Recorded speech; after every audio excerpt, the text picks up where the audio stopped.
Actually Ruchika आणि माझी personally ओळख होती. माझ्या खूप चांगल्या मैत्रिणीची ती बहीण आहे. त्याच्यामुळे मला ती आधीपासून माहिती होती आणि ह्या घराच्या आधी तिने आमचं एक घर केलं होतं की जे आमचं म्हणजे स्टॉप गॅप अरेंजमेंट होती आमची. तर त्याच्यात आमची बजेट रिक्वायरमेंट होती त्याप्रमाणे तिने ते करून दिलं होतं. त्यामुळे आम्हाला माहिती होतं. तर अशा प्रकारे आम्ही ठरवलं होतं की नेक्स्ट प्रोजेक्ट पण आपण तिलाच द्यायचा. म्हणजे ते घर करताना अनुभव फारच छान आला होता. आमचा हॉल स्पेसिफिकली त्यांनी केला होता आणि फारच छान केला होता. आणि मी स्वतः खरं तर फॉल सिलिंगच्या विरुद्ध होतो. तर रुचिकानी खरं तर आम्हाला असंच पटवून दिलं, म्हणजे मला स्वतःला, की नाही ते किती छान दिसतं वगैरे. आणि ते केल्यानंतर मी त्याच्या प्रेमात पडलो आणि नंतर मग आम्ही आता इथे पण 2 वेगवेगळ्या प्रकारची फॉल सिलिंग केली. सो जेव्हा आम्ही ते घर केलं होतं तेव्हाच आम्ही मनोमन ठरवलं होतं की आम्ही जेव्हा दुसरं घर घेणार आहोत, जेव्हा आमचं परमनंट घर असेल, तेव्हा आम्ही रुचिकालाच आमचा आर्किटेक्ट म्हणून बोलवू. तेव्हा आम्ही तेव्हाच ठरलं होतं की आम्ही ते करू आणि तसंच आमचं झालं. हे काम जेव्हा सुरू झालं तेव्हा प्रत्येकालाच हा इश्यू असतो की लवकरात लवकर काम पूर्ण झालं पाहिजे. आणि माझ्या बाबतीत असं झालं होतं की आम्ही जुन्या घरात राहत होतो आणि ते घर सोडून आम्हाला इकडे यायचं होतं. त्यामुळे आम्ही अगदी स्ट्रिक्टली सांगितलं होतं रुचिकाला की 3 महिन्याच्या आत तरी आम्हाला हे घर पूर्ण करून पाहिजे. सगळ्यात महत्त्वाचा अनुभव आम्हाला हा आला की खरंच 3-3.5 महिन्यात हे पूर्ण काम आमच्या मनासारखं पूर्ण केलं रुचिकाने. हे करताना सुद्धा अत्यंत महत्त्वाची गोष्ट अशी होती की या घरामध्ये आम्ही सिव्हिल चेंजेस बरेच केले. तर सिव्हिल चेंजेस करताना बराच वेळ लागतो आणि बराच त्रास पण होतो. पण या दोन्ही गोष्टी झाल्या नाहीत. रुचिकाच्याच ओळखीने आम्हाला श्याम म्हणून एक सिव्हिल जे करतात त्यांचं आम्हाला ओळख मिळाली. रुचिका आणि श्याम यांचं दोघांमधलं ट्युनिंग खूप छान होतं. आम्हाला एक्झॅक्टली पाहिजे त्या पद्धतीने ते पूर्ण झालं. एस्पेशली आम्ही जेव्हा स्वयंपाकघर पूर्ण केलं, तर स्वयंपाकघरामध्ये जर तुम्ही बघितलं तर आधी हे स्वयंपाकघर अत्यंत छोटं होतं आणि त्याला लागून ड्राय टेरेस होती आणि आम्हाला स्वयंपाकघर मोठं पाहिजे होतं, ही आमची पहिली रिक्वायरमेंट होती. तर तेव्हा रुचिकांनी हे इमॅजिन करून असं पूर्ण एवढं मोठं स्वयंपाकघर होऊ शकतं, ती आपण आत घेऊयात आणि आपल्याला एक अख्खं मोठं स्वयंपाकघर मिळेल. तेव्हा मला अशी कल्पनासुद्धा येत नव्हती की नक्की हे स्वयंपाकघर कसं दिसणार आहे. पण त्यावेळी तिने ते सुंदर हे करून आणि चांगलं काम करून हे पूर्ण केलं आणि आमचं हे स्वयंपाकघर आम्हाला बऱ्याच लोकांनी पण सांगितलं की खूप सुंदर झालं. त्यामुळे तो एक अनुभव अत्यंत चांगला आला. काम चालू असताना प्रत्येक गोष्टी कंप्लीट करताना आणि कुठल्याही प्रत्येक गोष्ट चूज करताना, जसं की पडदे किंवा भिंतीवरचे शो पीसेस किंवा हे वॉलपेपर्स किंवा कुठल्या अगदी छोट्या छोट्या गोष्टी म्हणजे छोटा शोपीस, हे सुद्धा सर्व रुचिकाने आम्हाला वेळोवेळी येऊन पर्सनली त्या दुकानात आम्हाला चूज करायला मदत केली, आम्हाला सांगितलं. एक आठवण आठवते, आम्ही या टी व्हीच्या मागचा जो वॉलपेपर होता तो आधी सिलेक्ट केलेला होता, तो सगळं पूर्ण झालेलं होतं आणि आता ते फक्त लावायचं काम होतं, म्हणजे ऑर्डर द्यायची आणि लावायचं होतं. आणि रुचिका तिच्या दुसऱ्या कामानिमित्त दुसऱ्या एका दुकानात गेलेली होती आणि तिला लॅमिनेट जे लावलंय ते तिला तिथे दिसलं आणि तिने ते असं इमॅजिन केलं की हे जोशींच्या घरी अत्यंत उत्कृष्ट दिसेल, जे आपण आता इथे बाकी रंगसंगती केलेली आहे. तिने तिकडनं आम्हाला व्हिडिओ कॉल केला आणि तिने सांगितलं मला माहिती आहे की आपण एक लॅमिनेटेड आणि वॉलपेपर चूज केला आहे, पण आपण तो पूर्ण चेंज करू आणि हा घेऊयात कारण ते अत्यंत उत्कृष्ट दिसेल. आणि ते नंतर लावल्यानंतर आम्हाला ते लक्षात आलं. म्हणजे इतक्या तन्मयतेने आणि इतक्या मनापासून क्लायंटच्या गरजा समजून घेऊन मॅडम ज्या तुमच्या रुचिका मॅडम जे काम करतात ते वादातीत आहे आणि आम्हाला तो अत्यंत आवडलेला एक काय म्हणतात एक संदर्भ देता येईल. जे बजेट तिने दिलं होतं त्या बजेटपेक्षा खूप जास्ती फरक पडला नाही. तिने सांगितल्याप्रमाणे आमचं बजेट बघूनच तिने पूर्ण केलं होतं. हा एक अत्यंत उत्कृष्ट आम्हाला हे अनुभव आला. अजून एक मला सांगावंसं वाटतं की आमच्याकडे इथे डायनिंग टेबलची रिक्वायरमेंट होती, पण ती परमनंट डायनिंग टेबल नको होता आम्हाला. तर त्याच्यासाठी इथे जे डायनिंग टेबल केलं आहे ते ड्रॉपडाऊन आहे. तर त्याच्यासाठी पण आम्ही खूप प्रयत्न केले होते. म्हणजे आम्ही इथे मोठा एक टिपॉय करायचा का, मार्बलचा करायचा का, म्हणजे शेवटी ना अशी एका पॉईंटला असं आमच्या दोघांचं झालं होतं की अगं कर चूज, काही कर. पण शेवटपर्यंत ते नेट राहिली की नाही नाही ते नीटच दिसलं पाहिजे आणि ते युटिलिटी वाईज पण चांगलं झालं पाहिजे. आणि हे महत्त्वाचं आहे की हा रिसेलचा फ्लॅट आहे, जवळजवळ 12-13 वर्ष जुना होता हा आणि त्याच्यात आम्ही बरेच सिव्हिल चेंजेस करून वाटत नाही. आणि आम्ही आता इथे राहून 1.5-2 वर्ष होत आली आहेत, म्हणजे काम कंप्लीट करून आम्ही 1.5 वर्ष इथे राहतोय. तर कुठल्याही प्रकारचा त्रास आम्हाला आला नाही. काही जरी वाटलं स्क्रूचं वगैरे तरी माणसं आली आहेत, 1दा-2दाच असं झालंय लगेच. त्याच्यामुळे तो प्रश्न नाही आहे. आणि मला आवर्जून हे सांगावंसं वाटतं की आमच्या सोसायटीमधली खूप लोक की काय चेंजेस केलेत आणि किती छान केलंय हे बघायला मुद्दामून येतात. म्हणजे हे महत्वाचं आहे की आहे त्या जागेत कसं फिट करायचं. आणि मिनिमल आमची रिक्वायरमेंट होती. यांनी जशी किचनची सांगितली तशी याची रिक्वायरमेंट होती हा झोपाळा. त्याला काहीही करून लिव्हिंग रूम मध्येच झोपाळा हवा होता. की थोडंसं आधी रुचिका म्हणत होती की हे ऑफ द ट्रॅक जाईल थोडं, पण ते तिने बसवलं कसं आणि तिने मग ते 2 फॉल सिलिंग वेगळं करून हा वेगळा आपण हे ठेवूयात एक सेपरेट पॅच असं करून तिने ते केलं. आणि हा झोपाळा सुद्धा सगळ्याच माझ्याकडे येणाऱ्या पाहुण्यांचा अत्यंत आकर्षणाचा बिंदू असतो. सगळ्यांना प्रचंड आवडतो आणि मला स्वतःला आवडतो हा झोपाळा. सो झोपाळा आणि डायनिंग टेबल या दोन्ही गोष्टी तिने आमच्या पूर्ण केल्या. सो हे आणि आम्हाला दिलेल्या वेळात आणि म्हणजे सिव्हिलचं काम असून पण बाकीच्या म्हणजे मला हे पण सांगावंसं वाटतं की खालच्या वरच्या कुठल्याही लोकांना फारसा त्रास झाला नाही.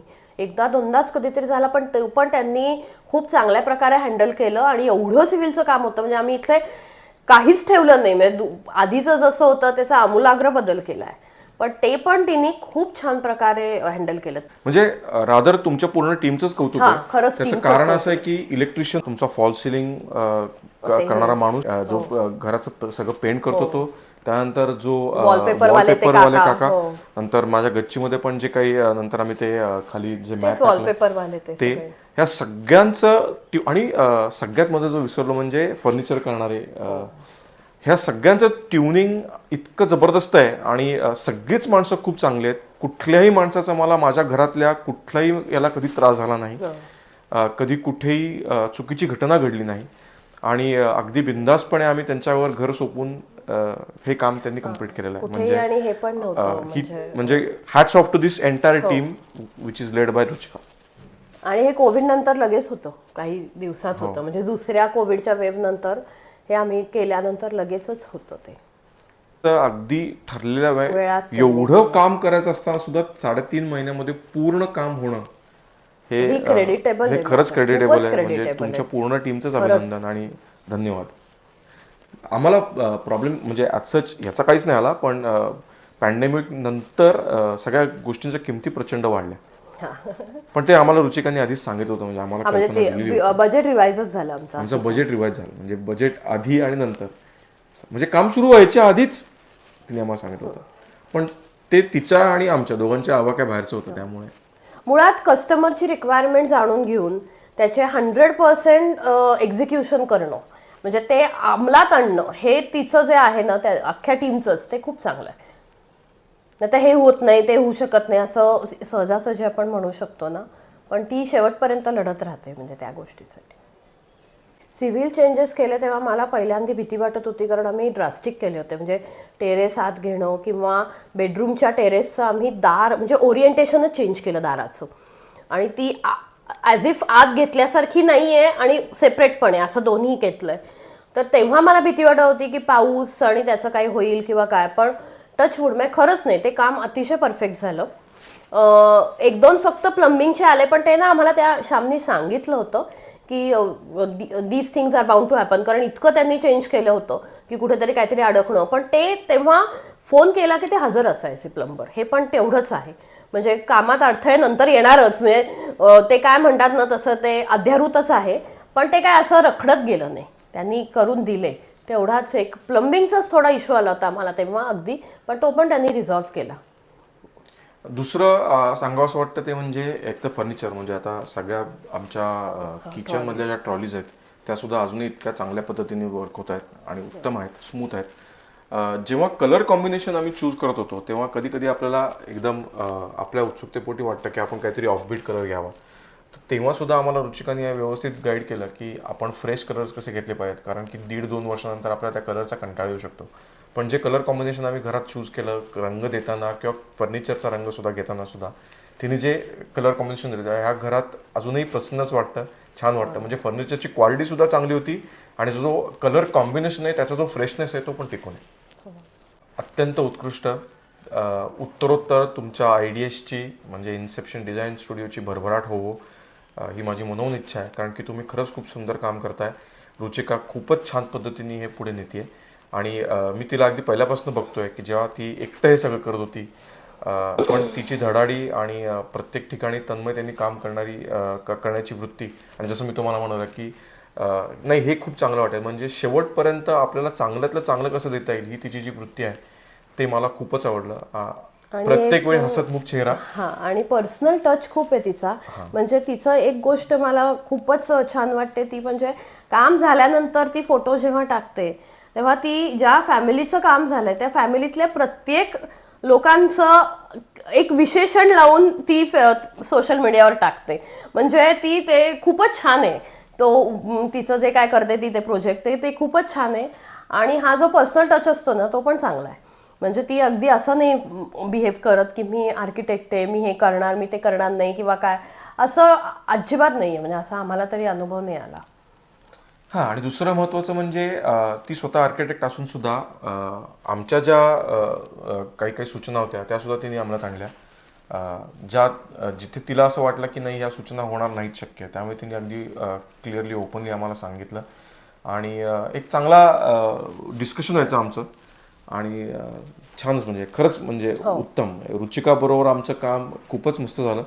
आणि जर पुन्हा काही कधी करायची वेळ आली किंवा तर आम्ही नक्की रुचिका, दुसरं आम्हाला पर्यायच पर्याय नसेल, नाही. आणि म्हणजे आम्ही सिलेक्ट करू. बाकी सगळ्यांना पण सांगू, कारण हे फोन आम्हाला बरेच जणांचे फोन आले, 2-3 जणांचे आले, नंतर काही काही तुमचेच क्लायंट्स बघायला पण आले फ्लॅट. म्हणजे तेव्हा तर आम्ही त्यांना अगदी 100% रेकमेंड केलं की तुम्ही खरंच, कारण हा जो पर्सनल टच आहे ते. आणि दुसरं मला आवर्जून सांगावंसं वाटतं की हे जवळजवळ म्हणजे माझं मध्ये मी 2 वर्ष वेगळ्या घरात राहिले, पण आमचं हे 3रं घर आहे. त्याच्यामुळे आता आम्हाला पण माहिती होतं की आमच्या रिक्वायरमेंट पण खूप क्लिअर होत्या काही काही गोष्टीत.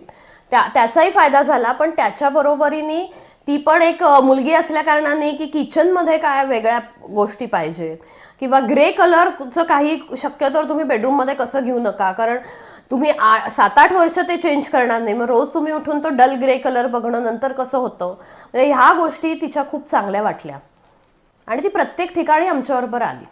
म्हणजे ऑनलाईन जरी चूज करायचं असेल, आता वॉलपीसेस म्हणजे हे घड्याळ वॉलपीस ते ऑनलाईन तिने शेजारी बसून आम्ही चूज केले, किंवा ती आम्हाला फोटो पाठवायची खूप सारे आणि ती सांगायची की ह्याच्यातनं चूज करा, तर तिने ते केलं, तिथपर्यंत केलं. म्हणजे एकतर दिलेल्या वेळात खरंच काम कम्प्लीट करणं एवढं मोठं, ही खरंच मेमोरेबल आहे. कारण नंतर ना कंटाळा येत जातो. आता कधी एकदा ते घर होतंय आणि द्या आम्हाला असं पण होतं, पण तशी वेळ तिने येऊन नाही दिली. ही खरंच मेमोरेबल आहे.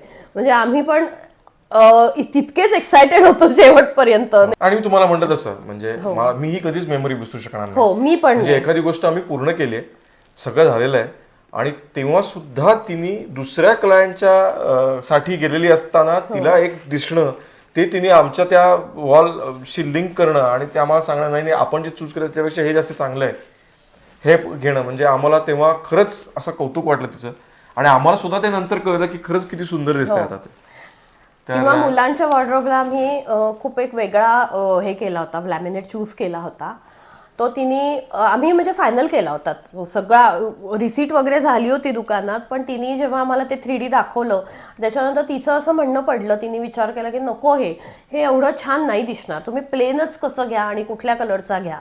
ती पण एक मेमरी आहे आपल्या ह्याच्यात की ह्या 2-3 गोष्टी ज्या आहेत त्या कधीच नाही. पूर्ण टीमचं कौतुक, कारण की पूर्ण ट्युनिंग खूप सुंदर आहे. म्हणजे बरोबर त्यावेळी तोच माणूस येतो, त्या माणसाला प्रत्येक एकदम चोख माहिती असतं की नक्की कोणाला काय करायचंय, आणि ते लोक त्याचं बरोबर ते काम करतात. त्यामुळे म्हणजे अगदी छोट्यातल्या छोट्या नॉब पर्यंत पण, की हे काळे नॉब कसे छान दिसतील इथे, इथपर्यंत तिने मला सगळ्या टीमनीच सांगितलं. आता तरी असं नाहीये. जेव्हा रुचिकानी आमचं काम घेतलं तेव्हा तिला कदाचित एक पूर्वानुभव असेल, पण तेव्हा तिने सांगितलं होतं की सिव्हिलचा मी काम करत नाही, सिव्हिलचं काम तुमचं तुम्ही बघायचं आहे, मी मदत सगळी करेन आणि मी तुम्हाला माणूस पण सांगेन. तसंच तिने आम्हाला माणूस सांगितलं आणि मी ते इंडिपेंडेंटली त्या माणसाबरोबर काम केलं, म्हणजे श्याम. पण तो माणूस रुचिकाच्याच ओळखीतनं आला होता. तेव्हा पण तिला असं सजेस्ट केलं होतं की जेव्हा तू अजून मोठी कामं घेशील तेव्हा तुला फक्त इंटिरियर किंवा फक्त आर्किटेक्ट म्हणून जाणं हे कदाचित जमणार नाही. Give a wholesome consultancy including civil. So आता मला माहीत नाही तिने ते घेतले की नाही. ते जसं प्रत्येकाबद्दल लिहिते ना तसं ती प्रत्येकाला प्रोजेक्ट कम्प्लीट झाल्यावर एक गिफ्ट देते छोटं, आणि ती मेमरी आहे. म्हणजे ते खूप छान आहे. म्हणजे आमच्या वरच्या घरात पण तिने काम केलं आणि ते काम थोडं होतं, पण तरी तिथे पण तिने छोटासा एक गणपतीचं जे हे दिली आहे, मूर्ती दिली आहे, ती पण खूप सुंदर आहे. आणि हा पण शोपीस तिने दिलेला आहे, तो पण हे खूप पण छान तिनेच आहे. दिलंय? हे पण तिनेच दिलंय. म्हणजे हे ऍक्च्युली शूटिंगच्या वेळी इथे ठेवलं होतं, तर ते मला फार आवडलं, तर ती म्हणली ठेवून जायची. मी नाही घेऊन जाते. म्हणजे ही पण मेमरीच आहे काम, की असं मी म्हणलं आणि ती म्हणली नाही मी ठेवून जाते आता इथे. हां, किंवा दुसरी गोष्ट मी सांगू शकते की आता ना आमच्याकडे डिशवॉशर होतं, तर आमच्या प्लंबरना एवढं माहिती नव्हतं. सो आत्ताचे जे डिशवॉशर्स किंवा काय असतील तर त्याप्रमाणे करणारं प्लंबिंगचं तेवढाच एक प्रॉब्लेम होता. म्हणजे आम्हाला की त्यांना जरा तिथे झगडायला लागलं थोडंसं, त्यांना आणि मला पण, की ते कसं करायचं किंवा काय. किंवा नंतर पण मी म्हणलं ना, जे प्लंबिंगचे प्रॉब्लेम आले ते त्याच एरियात आले होते. तेवढाच एक सजेशन होतं की थोडंसं प्लंबिंग, पण बाकी काहीच नाही. म्हणजे ते अगदीच हे डिझायनिंग आणि याच्या बाबतीत तर काहीच नाही. 2-3 पॉइंटर्स असे आहेत की आम्ही हे जे घर घेतलं ते घेण्यामागे एकतर आमचा वेगळा उद्देश होता. आमचं वरचं घर आहे, त्यामुळे आई बाबा म्हणजे आम्ही तिथे राहायचो, ते घर पुरत नव्हतं म्हणून आम्ही स्टॉप गॅप अरेंजमेंटला दुसरीकडे गेलो आणि परत इथे आलो. आम्ही शोधत होतो. तर घर जेव्हा घेतलं ना, तेव्हा हा 12 वर्ष जुना फ्लॅट घेताना ना वी वेअर स्केप्टिकल की हे कितपत छान दिसू शकेल किंवा आपल्या ज्या रिक्वायरमेंट्स आहेत, जसं की आमच्या बेसिक रिक्वायरमेंट्स अशा होत्या की मोठं किचन, आम्हाला स्पेशियस किचन हवं होतं. नंतर मिनिमल लिव्हिंग रूममध्ये फर्निचर पाहिजे, जेणेकरून आमच्याकडे बरेचसे प्रोग्राम्स होतात. मिनिमम 15-20 लोक तरी इथे बसली पाहिजेत छान, आणि आम्ही गप्पा मारल्या पाहिजेत किंवा काही होऊ शकेल. त्याच्यानंतर कुठल्याही गोष्टीचं म्हणजे जॅझी नको, पण रिक्वायरमेंट तुमच्या म्हणजे छान पाहिजेत. म्हणजे तुम्हाला आता फॉर एक्झाम्पल आम्ही हे बदललं सगळं, बाथरूम्स बदलली, मग त्याच्यात असं खूप काही असं एक्स्ट्राऑर्डिनरी छान किंवा जॅझी न घेता रिक्वायरमेंट तुमच्या आता ड्राय वेट एरिया कशी वेगळी करायची ते तिने सांगून ते केलं. फॉल सिलिंगच्या बाबतीत पण कुठल्याही प्रकारचं काय म्हणतात ना की अंगावर येणारं किंवा असं खूप न करता सिम्पल फॉल सिलिंग पण किती छान दिसू शकतं, आणि त्यांनी लाईट इफेक्ट कसा बरोबर येतो हे आम्हाला कळलं त्यांनी. त्याच्यामुळे प्रत्येक ठिकाणी कुठेही बसलं की वाचायचं आहे तुम्हाला, टी व्ही बघायचा आहे, त्या ठिकाणी तो उजेड होतो. आणि प्लस गार्डनची पण सजेशन्स तिची खूप चांगली होती की गार्डनमध्ये खाली लॉन टाकलं की कसं दिसेल आणि ते किती छान होईल, आणि तुम्ही मध्ये ते दार करा वगैरे, म्हणजे बेडरूमला बॅल्कनीचा कसा छान उपयोग होईल. तर ह्या सगळ्या गोष्टी आमच्या डोक्यात येतात. जेव्हा हे घर घेतलं तेव्हा महत्त्वाची गोष्ट अशी होती की घर एकतर मोठं आहे, दुसरं माझ्या आतीच्या घराच्या अगदी जवळ आहे, म्हणजे 1 मजला खाली. पण घर जेव्हा आम्ही घेतलं तेव्हा जे घर हे होतं तेव्हा खूप मोठा सोफा, अत्यंत भडक रंगसंगती या हॉलमध्ये, कलर सांगावर येत होते, आणि याचं ओरिएंटेशन आणि हे सगळंच वेगळं होतं. किचन छोटं होतं, त्यामुळे जागा तर हीच होती, आणि कारण की त्याचे खूप फायदे होते. तर या जागेला एकदम वेगळा लुक देऊन आम्हाला पाहिजे तसं पाहिजे त्या पद्धतीने करून देण्यामध्ये रुचिकाचा खूप मोठा हात आहे. इन्सेप्शन डिझाईन स्टुडिओचा खूप मोठा हात आहे असं मी तुम्हाला सांगेन. आणि खरंच म्हणजे इन्सेप्शन म्हणजे रुचिकामुळे हे इतकं सुंदर झालं. म्हणजे डेफिनेटली हिच्या पण खूप सजेशन्स होत्या, पण त्या सजेशन्स आणि रुचिकाचं कल्पकता याच्यामध्ये हे सगळं उभं राहिलं. म्हणजे ॲक्च्युली हे आमचं पहिलं घर नसलं, त्याचा आम्हाला वेगळ्या तऱ्हेने फायदा झाला. आमचं हे दुसरं घर असल्यामुळे पहिल्या घरात ज्या गोष्टी आम्हाला हव्या होत्या, म्हणजे तुम्ही जे म्हणता ना की ड्रीम कम ट्रू किंवा ड्रीम हाऊस असतं आपलं, तसं सेकंड हाऊस असलं की जास्ती ड्रीम प्लस एक्सपिरियन्स्ड हाऊस असतं ते, असं मी म्हणते. तर त्याचा आम्हाला खूप फायदा झाला त्या गोष्टीचा, की आमच्याकडे आमचं ड्रीम तर होतंच की एक सेपरेट आपलं घर असावं, आणि एक्सपिरियन्स्ड असा होता की ही खिडकी खाली करणं ती नव्हती, मग तिथे कसं बसता येईल. म्हणजे वरच्या घरी नेहमी मी हा विचार करायचे की हे असं असतं तर किती छान. सो हे ड्रीम कम ट्रू झालंय असं आहे. आणि किचनचं काही प्रमाणात एक्सपिरियन्स्ड आणि मोठं किचन ड्रीम कम ट्रू हे दोन्ही आम्हाला साध्य झालं.